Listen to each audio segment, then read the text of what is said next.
Hello, hello, hello. Welcome to Been There, Done That. Now what? I am Tel. And I'm Claire, and this is a podcast where we talk about life as it really is, Unfiltered and and unfinished. unfinished. So we're back here again. Here we are in our groovy new studios. Set up, isn't it? Yeah, I like it.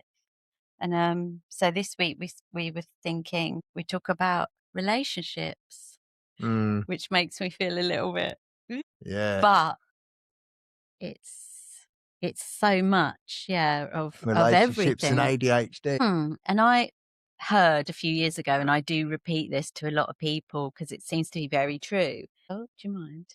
Mine moved as well then. Hang on. How you do anything is how you do everything. Yeah. And I think that's really true because for me, it's relationships with so many things as well, how I operate in the world. It's it's a big one. It's not just people, it's Yeah, my relationships, certainly with women over the years, I mean, all my relationships have always ended up the same. You know, they've never lasted. I mean, my longest relationship was around about 3 or 4 years. I can't remember exactly, but that's just Okay. because I had kids. Other than that, my relationships wouldn't last really more than 2 years, you know, because I'd be bored in the relationship, you know, because you get that, it's like a shiny new toy, isn't it? Yes. You know, that hyperfixation, that And we put hyperfocus. people on pedestals, Yeah, don't yeah. we, as well, and then knock them off. Yeah, pretty much. I mean, I'd think I was in love with every girl that I'd got with. Yeah. You know, It's that first initial, like, new shiny toy. yeah, that passion, that Yeah, and that's enthusiasm it. that And we it's all there. bring. And then after 3, 4 months or something, then it's like, Yeah, we don't really, well, I certainly don't really get to know a person, do it kind of in a mature way, understand that person before I go, this is the most amazing man I've ever met. And like I say, put them on this massive pedestal. Usually my friends are going like, what's going on here again, and I'm off to the races again. And of course, I haven't got to know them. I've projected all this stuff onto them. And they call it love bombing as well, don't they? And I've always felt a bit weird about that because I imagine I am a bit of a love bomber because it's that people pleasing. And I get a lot out of like, if someone says to me they're interested in saying, I start going, I found this, I found this, I found this. Not because I'm purposefully always looking, but because my scope is so wide, because I'm interested in lots of things and I'm always down different, find a lot of stuff. I'm seeing a lot of stuff. And I tend to like overwhelm people, and it's probably a bit like love bombing. And I feel like, oh, it's really supposed to be toxic and unhealthy. But also, it is recognized as often part of neurodivergence. And it's just because we are like, so like, wow. and what is love bombing? I've never heard it. Well, haven't you? No. Oh, okay. So love bombing is literally where you don't know someone well enough to be that madly in love with them, that passionate. And you start like all like, wow, you are the most incredible person I've ever met. I've never had someone understand me like this. This was destiny, and then you start calling them or texting them all the time. You're like doing all this stuff and everything's about them. And you're like, wow, this person. So you're putting them up on a pedestal. Oh, yeah. You're letting them know it, which must Yeah. be very addictive for a lot of people. Like, oh my God, look at this person who thinks I'm incredible. Yeah. And I'm like charming them.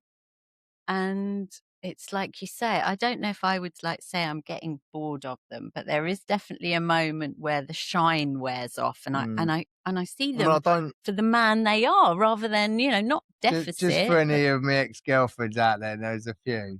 I'm not particularly getting bored of you. I just get bored of the situation. Yeah, because we can't handle it because we're childish and we're low on dopamine. So seriousness and the day-to-day relationship stuff is tricky. And I would always say, because everything you described then, that was me to a T. But again, for me, after learning about my ADHD and knowing that hyperfocus isn't just on things, it's It's on people as people, well. yeah. And then soon as I heard that, I was like, wow, mate, that explained every relationship I had with Uh-huh. women. So if someone said to me, oh, have you been on holiday with your girlfriend? I'll be like, no. Because to me, I couldn't think of anything more boring than going away with my missus on holiday. I'd rather just be with my mates getting on it or what, Wow. And like the only holiday that I did go on with a girlfriend, and actually there's two girlfriends I went on holiday. I was with another couple, and another couple come with me. And like, That's interesting though, isn't it? I think it's doing it in a mature way. First of all, choosing someone in a mature way, like getting to know them. yeah. But this is it. I think, all my relationships are the same. It was always that excitement at the beginning, which I'm sure is in He's every quite relationship yeah, anyway, yeah, because yeah. everyone has that honeymoon period, don't they? Mhm. But then I think, well, I don't know, but for a normal, what they call not neurodiverse, hysterical, they probably have the honeymoon period, and then it's just like a nice Yeah, normal and then it sort of. goes into But for me, it's like a honeymoon period, and then it's a proper drop off. And then you're yeah. feeling trapped and you're going to get Oh, out of something. And, I know in my relationships, well, I have been a bit full on, I do go full yeah, on, that's I'm what I in love, like you're mean, saying, that love yeah. bomb, like, I'm just like, Love "Whoa, bombing, yeah. this person, the best." And then after, I'm like, and then when the relationship eventually finishes, I'm like, like the world's been taken off my shoulders, like, thank fuck, I'm out of it, sort of thing, you know what I mean? Like, Mm. because, 'Cause we haven't chosen properly. We've no. projected all this stuff into this person. Yeah, but it's just because, again, I wasn't mature enough for a Mm. relationship. And again, we didn't really choose, we just sort of rush in. No. It just No. so happens that, that's how we feel and we think that's real. And then it's not. And that's just like any hobby I take up. I mean, as bad as that sounds, like, these girls are hobbies of mine, but it's the same thing. If I take up a Yeah. hobby, I really love it for 3, 4 months. Uh, And then I'm just like, we can't sustain it, nah. yeah. So, I mean, I think I did do better in my last long-term relationship, which is a couple of years just and it lasted 2 years, and it was the relationship that took me up to recovery, coming back into AA again. And I feel 2 year relationship. yeah, I know, it's They 2 were my years for longest. jobs and Yeah, relationships, yeah, it's like yeah. that. Anyway, and I feel like I did a lot better, and unfortunately, we were both drinking stupidly, as addicts, alkies do. And the strange thing was we were acknowledging and saying to each other, "If we keep drinking like this, it's gonna kill the relationship." And unfortunately, both of us chose the drink, and it did end really, really badly. And it's that thing, isn't it? It's like trying to build on the stuff we learn about ourselves. But then anything like addiction and things like that is such a block. You can't grow emotionally, can you, or Mm. anything? And they like even say, don't they, from when you start drinking, for people like us, is you're kind of stunted at that age, Yeah, yeah. and yeah, a lot of that stuff then Well, comes it just in. just just cut off, didn't it? And then Mm. because I started really drinking around about 12, 13. Mm. I never really stopped until I did, obviously. But it's only whilst doing recovery and learning about myself, I was still that young boy, Back then, all the therapy that I've done, I'm still that. Yeah. I hadn't grown up from there. I am more grown up, more adult now. Obviously, I am. I run my own business. I do all this, but I'm always a boy at heart. You know what Mm, I mean? mm. It is that childishness, isn't it? Yeah, Like we've yeah, spoken about before, and I don't know exactly what it is. Is it the enthusiasm that we bring from the ADHD? Is it because we're emotionally yeah. stunted? Is it kind of a people-pleasing entertainment aspect, low dopamine? I just don't know. Mm, But I really get that as well, it is feeling quite immature a lot of the time. Sometimes I love that. If I'm yeah. out in nature, it gives me that wonderful, curious, magical feeling. I feel like every log I turn over, every kind of, I love that. But in situations sometimes, especially with, other women who are very on their game, professional women, I don't know, I can feel very inadequate, Mm. quite ridiculous. Yeah, when you look at other people, how they've got their shit together and they're doing, you think, why not do it like that? And even relationships, I mean, that's what we're on, isn't it? Like, these people that have been together like forever. I know. You think, how'd you go? Like, oh wow, how you manage that? Yeah. All You my know best what I mean? mates are in long-term relationships. I am as well now. Weirdo singleton that just I mean, can't. we've been together like 8 years. Yeah. That's incredible. Oh, this is the But it eighth says a year. lot for her, doesn't it? It does say a lot for your But girlfriend. she's lucky. No, well, the first year was me. You know, I was drinking and that because she doesn't drink. Uh, That's kind of where now Yes. I don't drink. So she could see who you were sober and who you were drinking and sit back subjectively rather than be in the madness with you, Yeah, yeah, yeah. which I've Because always all my other chosen. all my Exactly. relationships have been in the In the mate. madness, Yeah, yeah, yeah, you yeah. chooses And like. I brought people into my madness. You know what I mean? We love a I hostage, mean, don't I've we? had some. Yeah, yeah, yeah. Take them under our wing, sort of thing, and fuck them up without even meaning to. You know Yeah. what I mean? Well, And not any of the blokes I've been out with have needed encouragement, but again, we choose yeah, that I've on I've, purpose. I've put a few that needed encouragement. I've sent down the wrong path with me and all that, you know, and I apologise out there. And like I say, you know, now that, you know, I'm like I say, I think I will have been with her 8 years this year. Oh. And that is unheard of, you know what I mean? Like, I mean, it still freaks me the fuck out, if I'm honest. Especially that you were drinking as well. She must have seen your potential, Terry. But to be honest, that is what she saw because Aw. she used to see, you know, and this is might sound strange, but I remember once I was at my flat and she was staying over, but I woke up and I was on the toilet floor, right? Standard. Standard, you know, and she was going divvy about it, and I was like, she goes, I don't want to be with someone that sleeps on the floor. I goes, what does it matter to you? I goes, weren't you asleep Was on the it matter floor? to You know what you? I mean? Like, I'm the one asleep. Romantic night. Your kids are in the other room, and I was like, that's all right. Okay, it's me asleep in the bathroom. What's up there, sort of thing, you know? But and then you know there'd be videos of me like asleep on someone decking and things like that. And that to me was all normal. But you know, rolling now, I look back at that time, I think, Jesus Christ, man, what are you doing? But she used to see all that Wow. and think, what are you doing to yourself? You know what Uh-huh. I mean? But At the wow. time, I'd sit, like I say, at the time, I was like, what does it matter to you? You're in the bed. Like, I don't give a toss. It's me. It's on the bathroom That's floor. amazing, though. Yeah, yeah. But Um, now I look at it and I think, fucking hell, like all them time I was asleep on the bathroom floor, fell asleep on some decking, or you know, Yeah. just passed out wherever. And I used to me, I'll just wake up and just crack on, like go about my day or whatever, and not think nothing of it. But meeting someone who sees that good in you, even when potentially you're at your worst, that's like kind of, I don't know, isn't that the fairy tale that someone sees past the Well, bad do you bits? You know didn't what? have to put on you didn't meet with you putting on your best face, which we all do. We all, you know, you don't want to come in fake, but at the same time, you want to bring your best. Yeah, yeah. But she's come in and seen the worst of you and loved you Yeah, but even she like, still. I think that's beautiful. she knew, like, because on the first night we went out for a drink, and that's when I learned she didn't drink in that. But she goes, I've never seen someone. I think we met about 6:30, 7:15, something like that.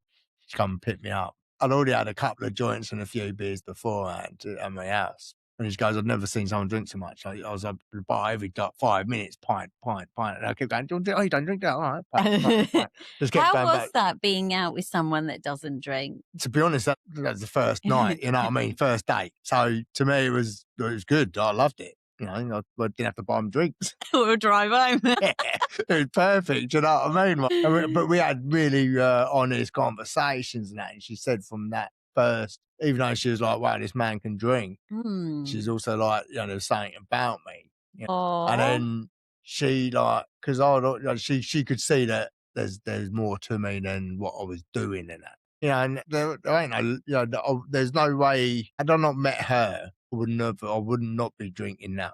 You know, I had no reason ever to quit, and I didn't to quit change for and her, but question it. I made the change and done my fundraising to stop because, you know, I Hmm. started, you know, she was showing me a life without alcohol and that. Yeah, and what's normal, isn't it? Measuring as well, saying, hey, this isn't, like you say, on the bathroom floor and stuff like. Yeah, that was always, and, you know, and I look at videos that come up on Facebook and that, and I think, Does it make you cringe? sometimes there's some things that are quite a laugh, and that's in the madness. But, you know, the falling asleep, and I woke up in like a phone box in like Amherst once, and like just woke up in his phone box. Didn't know I'd got over there or anything like that, but just get up and going. But now I think Yeah. you're saying there's an early teen or early No, 20s. It's that's like the thing. 30s and stuff, and she saw that I could be this that belief and having someone backing you, Mm. and it goes back to, I think, before we even set off on this episode, you were talking about detachment and that.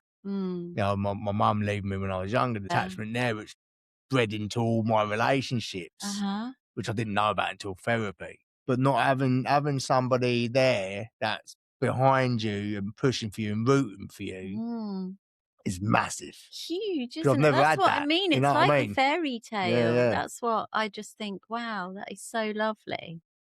Yeah, Yeah. I mean, But like I say, attachment wounds and all that, it's huge. I mean, mm, it does, like you say, it sets the scene for everything else, yeah, doesn't yeah, it? And I feel like, going back to like seeing that stuff from my childhood as well, particularly around my dad, because he struggled. He struggled all his life with various, I think he was probably neurodivergent as mm, well because he was quite dyslexic, and they say these kind of things do go yeah, yeah, quite often hand in hand. So, and I know he struggled socially. There was a lot of he was, hugely giving and big-hearted, but struggled as well. And there was a lot of moving and I think geographicals. But for him, he would very much kind of princess me, but then be very distant. And then again, there were different times in my life depending on what I was doing, and also sometimes around my weight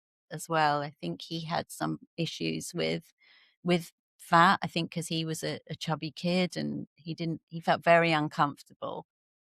And so those kind of things, that inconsistency and times he wasn't around as well, I feel like that set me off on quite an insecure thing around men, that real I'm yeah, yeah. waiting for that love bombing for me. I'm waiting for them to do that thing that coming on really strong. And if they don't, then I'm like, oh, it's like, Because oh, you're looking for oh, someone to replace the love you never got from exactly. your dad. It's the dynamic. It's difficult then to bring that trust in, Mm, to not just expect that, it's that if you don't come into my life and whisking me off my feet, do you even like me? You're kind of boring then, aren't you? I mm, want to be like, it's got to be that yeah, yeah, again, yeah. that like, I suppose what I bring as well, you've got to connect. It's got to be like, and if it isn't, it's like, eh. It's funny because it's the same with my mum. Obviously, when she buggered off when left me as a child, and that's sort of what I've prayed for, or that's what spilled into my relationships, like your Mm. own. Obviously, the opposite sex, and I think I've been looking for that sort of mothering sort of figure and someone that loves Yeah. you Uh-huh. as much.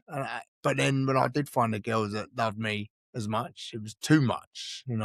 Yeah, 'cause you crave it, You sort but of shut but things you don't off. trust it Yeah. because it is like that abandonment, even though my dad wasn't abandoning me at any point, certainly not on Mm. purpose. But yeah, it is then expecting it, craving it, but fearing it at the same time, Yeah, yeah. sabotaging. Some of the guys I've met or at least dated, perhaps not gone on to have massive relationships with, have been really lovely guys, and they have, wanted to start something nice and stable. And I would Nice absolutely guys always come last. sabotage it. I'd be awful. Oh my God, I look back now and some of the ways I've behaved when I Mm, was drinking, and these poor guys would be like, what happened? And the next day I'd be like, oh, it must have been because I was mixing my drinks. And, after a couple of dates of this, like, you'd go out with me, I'd be all dressed up and all ready to, oh, yes, let's do this. Let's go to a really nice restaurant. By the end of the night, oh God.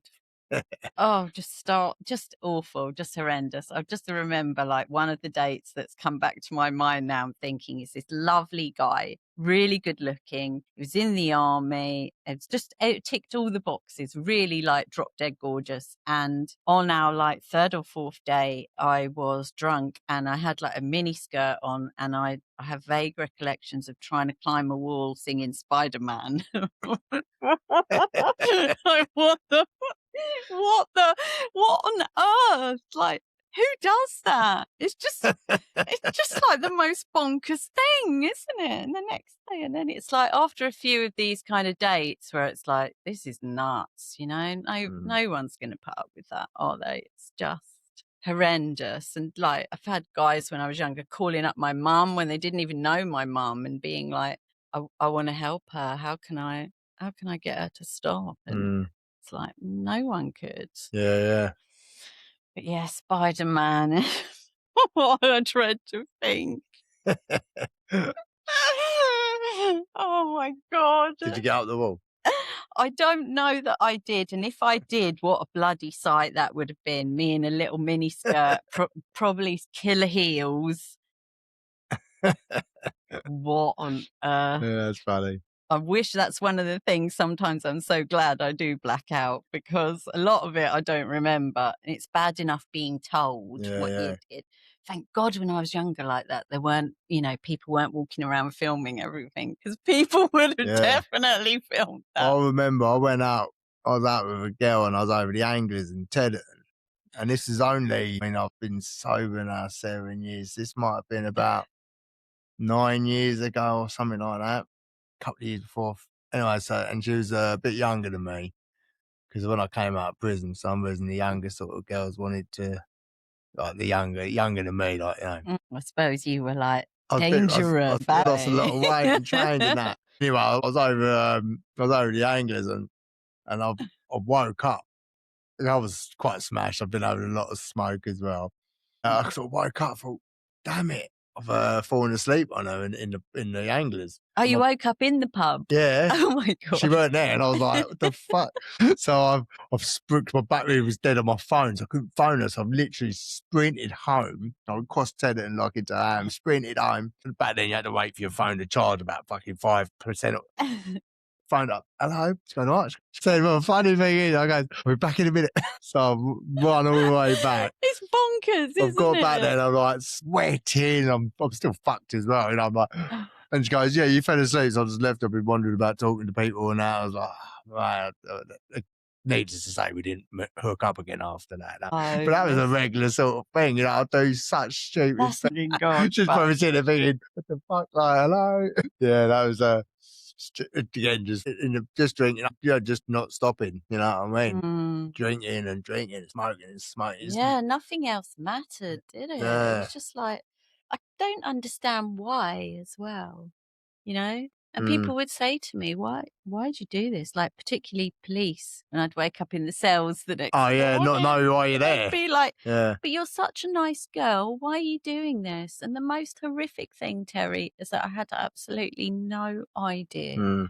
It was just an absolute hell.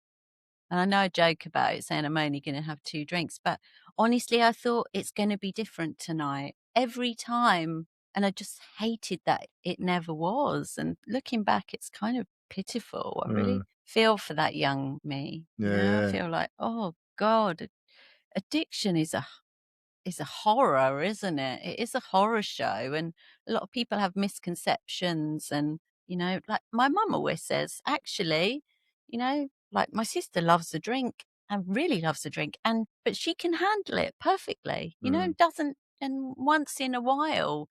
And she doesn't, if she starts drinking gin with her friends, still be drinking gin at 6 a.m., and then that's it then. She's off for the day and the weekend and everything else. And it's like drinks like a normal person. Me, one, I have that massive effect. And 2, that's it. I'm in it till the end then. Something bad has to happen or I have to pass out for it to stop. Yeah.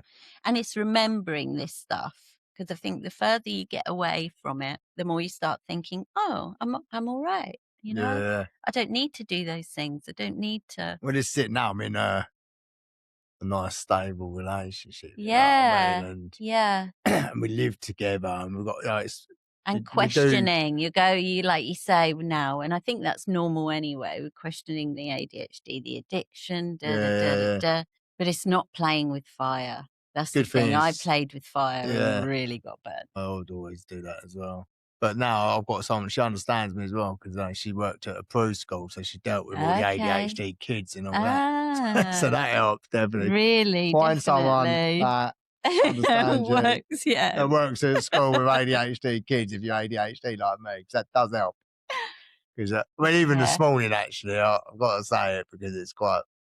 She was talking to me, talking, having breakfast, right? And she's talking about whatever it was to do with her school stuff, teacher and that. And well, she's actually deputy head. She'll kill me if I just said she's a teacher. But she was talking about something. But I looked at my watch just to see what the time was, because I knew we was going to be meeting up for this. And I see that I had 320 steps, and I thought.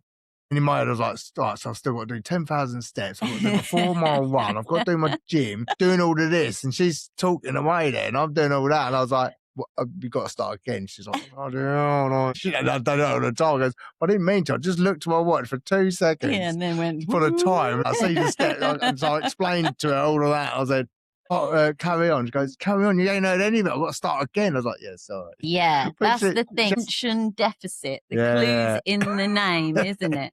That inattentive stuff is, just as bad as that hyperactivity, going away. It's easy. There's loads. I always have to bring myself back into the room. Yeah.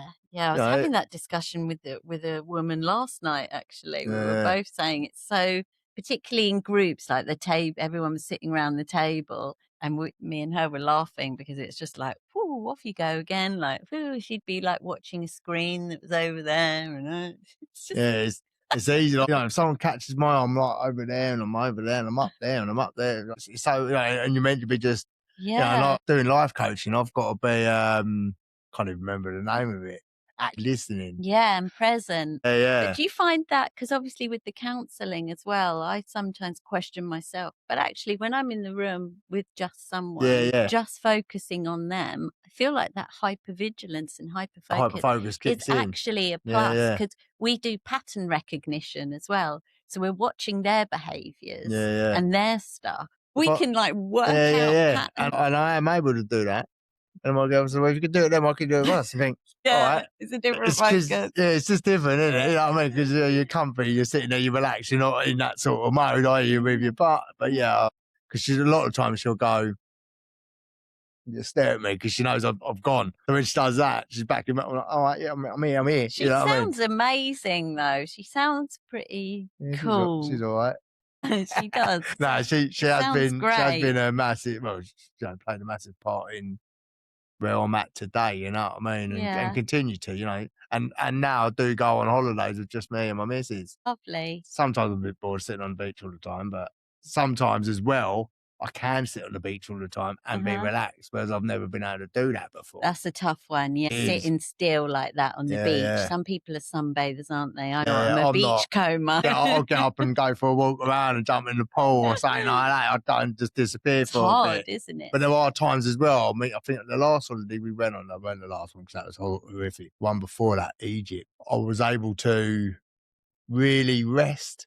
And I hadn't felt that I'd rested before. I was able to just to sit by the sea and just go. But I did feel rested as well, which is yeah, exactly. I feel like that. To it. Yeah, that comfort only usually comes from, like I say, I've had the physical reaction from booze, obviously from drugs. Where things have gone suddenly. Because it's quite tense, isn't it, when you're in here and it gets on your freaking nerves. I think no wonder I was an alcoholic. It's tough in here.